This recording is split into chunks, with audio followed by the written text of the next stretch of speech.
Ya karena ketika ada orang nanya gimana koalisi perubahan, ya saya bilang sesuai dengan namanya, koalisi perubahan, jadinya berubah-ubah. Kadang-kadang mereka ingin deklarasi 10 November katanya, terus kemudian tiba-tiba berubah, batal. Perubahan, berubah-ubah. Kadang mereka ngerasa bahwa koalisi ini pasti terbentuk, kita sudah solid 90% dan sebagainya. Tapi di sisi lain, salah satunya bilang, ya kita kalau nggak jadi koalisi juga nggak apa-apa. Berubah-ubah gitu. Untuk urusan sepele seperti ini saja mereka sudah baperan dan gampang tersulut emosi. Dari awal koalisi ini terasa janggal dan sekarang terbukti. Tidak kompak, berpotensi terjadi gesekan hingga cakar-cakaran. Ini tandanya AHY seolah harus menjadi cawapres Anies, tidak peduli caranya gimana.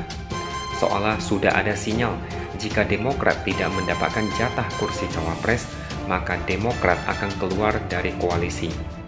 Seolah sudah ada sebuah aturan wajib di internal partai bahwa AHY harus jadi cawapres. Apakah Demokrat misalnya melihat bahwa yang paling penting adalah kursi Partai Demokrat, bukan soal perubahan itu sendiri? Let's say misalnya yang saya katakan, kalau Demokrat kemudian ditarik oleh kubu Ganjar Pranowo, KIB plus Demokrat misalnya mengusung Ganjar AHY, let's say begitu. Apakah kemudian Demokrat akan lari dari koalisi Anies AHY yang tidak mencalonkan Anies AHY misalnya? Diisukan selingkuhi koalisi Anies demi usung Ganjar AHY, Demokrat mengatakan kami tidak pindah ke lain hati.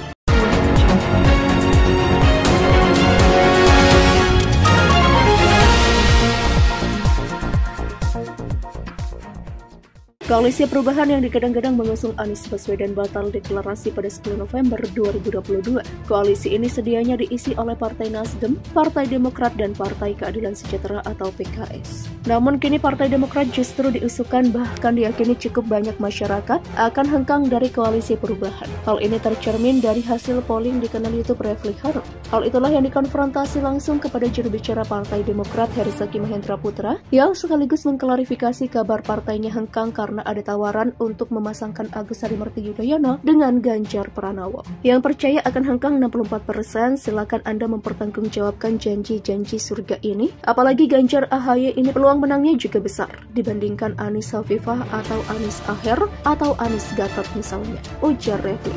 Herzaki spontan menanggapi cecaran Refli dengan tawa. Ia kemudian memastikan bahwa Partai Demokrat masih fokus dengan pembentukan koalisi perubahan bersama Partai Nasdem dan PKS. Herzaki menyatakan bahwa Anies sudah memenuhi kriteria capres ideal, sehingga yang saat ini dicari adalah sosok cawapres yang tepat mendampingi Anies. Dalam kesempatan tersebut, Herzaki juga memastikan tidak ada keretakan koalisi perubahan seperti yang banyak diisukan. Meski batal deklarasi, saat ini koalisi perubahan masih fokus untuk menuntaskan berbagai hal termasuk kriteria capres, cawapres, dan lain-lain. Aksi saling serang pernyataan antara politikus Partai Gelora Fahri Hamzah dengan orang-orang yang berada di dalam koalisi perubahan pendukung calon presiden Anies Baswedan justru merugikan Partai Nasdem dan Demokrat. Karena dianggap oleh Fahri sebagai partai yang tidak punya ide dan gagasan, kata pengamat politik Ujang Komarudin.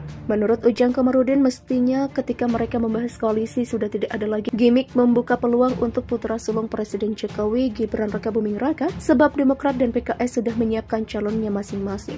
Untuk itu, Ujang menyarankan agar koalisi perubahan dapat mengurangi keinginan soal mengusungkan Gibran sebagai cawapres dari eksternal.